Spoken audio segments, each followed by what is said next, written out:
빌립의 딸들. 빌립의 딸들은 산 제물이 되어 복음 증거에 동참한 여인들입니다. 기독교 역사상 가장 위대한 크리스찬이라고 부르어지는 바울은 하나님의 뜻에 자신을 온전히 맡긴 그리스도의 참된 사도였습니다. 믿는 자들은 말살시키기 위해 예루살렘을 출발하여 다메섹으로 가는 도중 부활하신 주님을 만난 후 그는 자신의 사랑스러운 과거와 찬란한 미래를 미련 없이 버리고 괴롭고 험한 지도자의 길을 걸어 나갔습니다. 유대인들이 핍박과 관계로 숱한 고난을 당했음은 물론 생명의 위험을 느낀 것이 한두 번은 아니었지만 복음을 들고 달려가는 그의 발걸음은 멈출 줄을 몰랐습니다. 바울이 빌립보를 떠나 예루살렘으로 가려고 할 때 그를 아끼고 사랑하는 많은 사람들이 말렸습니다. 그가 예루살렘에 들어가면 무사하지 못할 것이라는 것은 그들은 알고 있었기 때문이었습니다. 그러나 바울은 나의 달려갈 길과 주 예수께 맡은 사명, 곧 하나님의 은혜와 복음 증거하는 일을 마치려 하면은 나의 생명을 조금 더 귀한 것으로 여기지 아니하노라고 외치며 당당히 예루살렘을 향하여 나아갔습니다. 그리하여 그가 예루살렘에서 100km 정도 떨어진 가야사라에 도착했을 때 전도자 빌립의 집에 유하게 됩니다. 빌립은 초대교회 7 집사 중 하나로 예루살렘의 믿는 자에 대한 핍박이 심해지자 그것을 떠나 사마리아로 갔었습니다. 그가 사마리아에 간 것은 신변의 위험을 피하서라기보다는 예루살렘에서 선포되기 시작한 복음이 사마리아 유대를 거쳐 땅끝까지 전달되기를 원하신 하나님의 뜻을 이루어드리기 위함이었습니다. 성령과 은혜로 충만한 빌립은 유대인들을 극도로 증오하는 사마리아인들을 복음의 능력으로 감화시키며 그들을 구원으로 인도하는 중대한 사명을 성공적으로 수행해낸 것입니다. 이처럼 빌립이 복음의 씨가 뿌려지기도 힘들고 자랄 수도 없다고 생각되는 불모지 사마리아 땅에서 복음의 열매를 풍성히 맺고 있을 때 성령께서는 그에게 사마리아를 떠나 광막한 광야인 가사로 가라고 지시하십니다. 성공적인 목회지를 버르고 아무 소망 없는 산간 벽지로 가라고 명령하신 것입니다. 이 부당하고 순복하기 힘든 곳에 5곳이 순정으로 빌립은 광야인 가야사로 갑니다. 거기서 예루살렘에 예배드리러 올라갔다가 본국으로 돌아가는 에디오피아 여왕 간다게와 제무상을 만나게 되어 그에게 복음을 전하게 됩니다. 도저히 할 수 없었던 유대인과 사마리아 간의 증오의 답을 빌립을 통해 복음의 능력으로 무너뜨린 하나님께서 또다시 그를 사용하셔서 강게다의 내시에게 구원을 허락하심으로 2억 땅 에디오피아의 복음 소식을 전달하신 것입니다. 그 가야사로 옮겨진 빌립은 20년 동안 전도자로 주께 충성하다 죽음을 각오하고 예루살렘으로 올라가는 사도 바울을 영접하게 된 것입니다. 빌립에게는 4딸이 있었는데 그들은 모두 독신이로 지내며 아버지를 도와 주의 복음을 증거했으며 예언의 은사를 지니고 있었습니다. 그들이 어떻게 빌립의 전도 사역에 참여했는지 또는 구체적으로 어떤 예언을 했는지 성경에 나타나 있지 않습니다. 그러나 성경 외의 문헌들에 의하면 빌립의 4딸들은 가르침과 예언을 통해 십자가의 도를 전하는 데 큰 역할을 담당했으며 후에 아버지 빌립과 함께 아시아로 들어가 평생 주를 위해 그들의 삶을 바친 것이로 전해집니다. 이처럼 빌립의 딸들은 전도자로서 나아가선 선지자로서 남자들 못지않게 활약했을 뿐 아니라 누가 복음과 사도행전을 기록하는 데 중요한 자료를 제공한 공로자이기도 합니다. 바울 일행 중에서 누가 끼어 있었다면 그들이 빌립의 곁에 머무는 동안 빌립과 그의 딸들과 대화를 나누는 가운데 누가가 수집한 자료들이 누가복음과 그 후편이라고 볼 수 있는 사도행전을 기록하는 데 중요한 역할을 했기 때문입니다. 역사가인 누가에게 예수의 생애와 죽음의 부활을 증거한 사도의 행적을 쓰는데 도움이 될 수 있는 사실들을 전달할 수 있었던 빌립의 딸들은 성도들 앞에 설 수 있는 성경 지식과 담력을 소유한 여인들이었다고 사료됩니다. 다시 말해 그들은 교회 내에서 공식적인 지도자 위치에 오르지는 못했지만 실제적으로는 교회 지도층에 속했다고 볼 수 있는 것입니다. 그런 그들에게 바울로부터 기독교의 고리를 체계적으로 배울 수 있는 기회가 주어졌으니 그들이 더욱 말씀 충만하고 성령 충만한 복음의 영꾼이 되었다는 것을 의심하실 여지가 없습니다. 스데반과 어깨를 나란히 하여 활약했던 빌립이 예루살렘을 떠나야 했던 것은 바울의 핍박을 피하기 위해서였습니다. 다시 말해 바울과 빌립은 극심한 적대의 관계 속에서 길을 달리했습니다. 그러나 20여 년 세월이 흐른 후 그들은 원수 아닌 복음 증거의 동력자로서 만나게 되었으니 하나님의 섭리는 놀랍기만 합니다.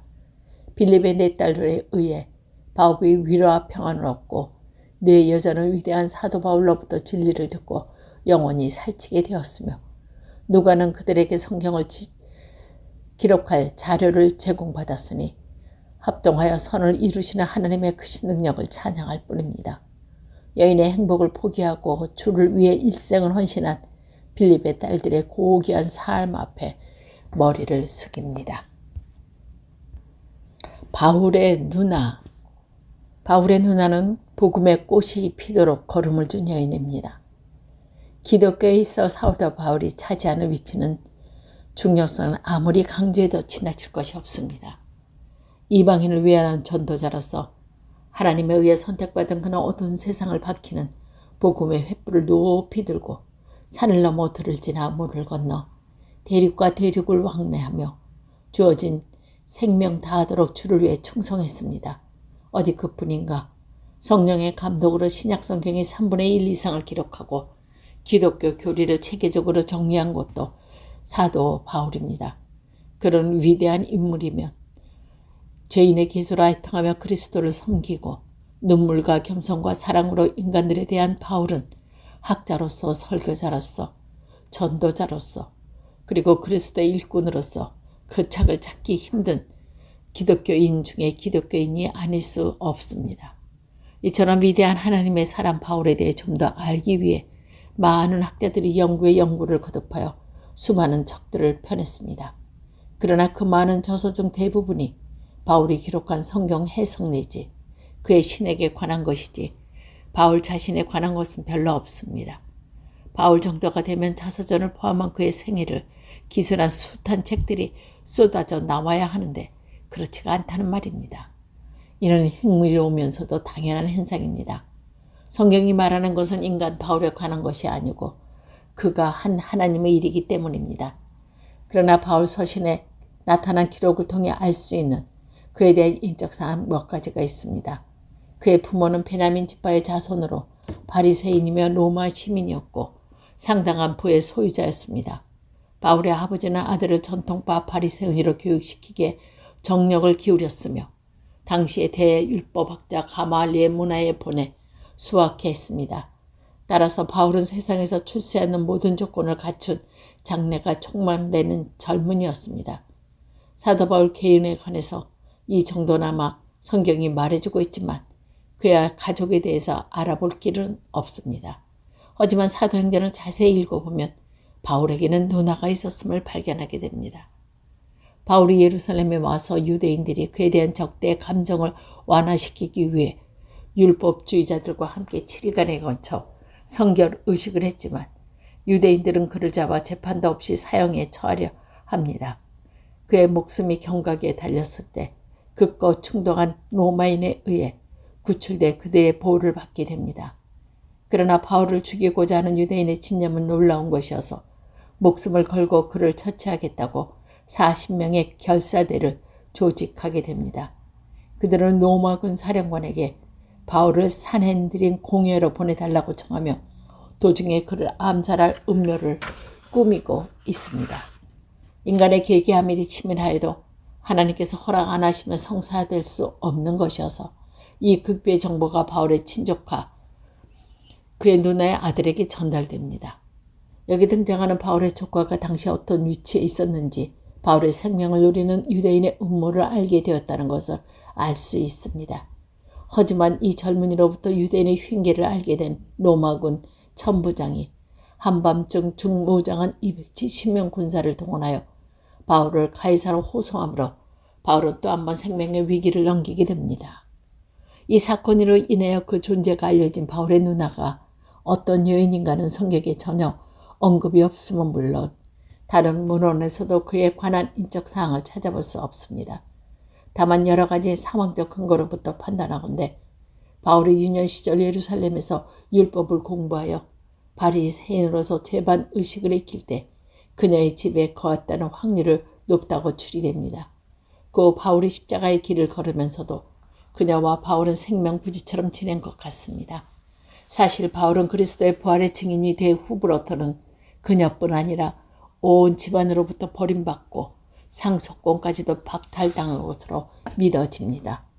바울이 빌립보 교회에 보낸 서신에서 내가 그리스도를 위하여 모든 것을 잊어버리고 배설물로 여긴다고 고백한 사실이 이 추리를 뒷받침해주며 그가 그 힘든 선교 여행을 마치고 예루살렘에 와서도 누이의 집에 가지 않고 야손의 집에 머물렀다는 사실은 이와 똑같은 말을 해주는 것입니다.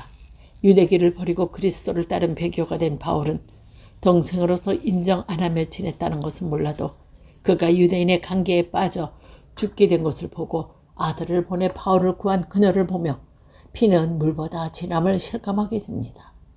유대인들이 바울에 대한 증오감이 극도로 달했고 그를 암살하려는 계획이 1급 비밀일진데 그것을 로마군에게 알리려다 발각되면 모자가 죽음을 면치 못할 것으로 알아서 그 일을 감당한 그녀의 용기와 결단은 실로 장한 것이었습니다.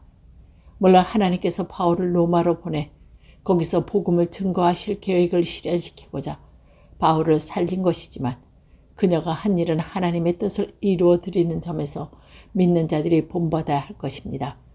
바울이라는 거물의 그림자로 인해 그녀가 존재했을지조차 모르는 사람이 많지만 바울의 누나는 그리스도의 위대한 사도 바울의 복음의 꽃을 피울 수 있도록 걸음을 준 여인이라고 믿습니다.